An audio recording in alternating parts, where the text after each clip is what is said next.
همه نام کانال سوئز رو شنیدن، اما چند نفر تاکنون نام کانال داریوش رو شنیدن؟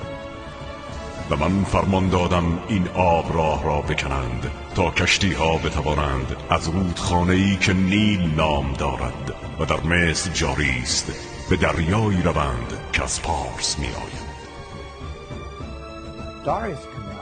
درازای آبراه داریوش گویا به 180 کیلومتر می رسیده که نوک شمال غربی دریای سرخ رو به صورت شرقی غربی به رود نیل پیوند می داده. هرودوت میگه که کانال داریوش چندان پهن بود که کشتی ها می تونستند همزمان از کنار هم عبور کنند.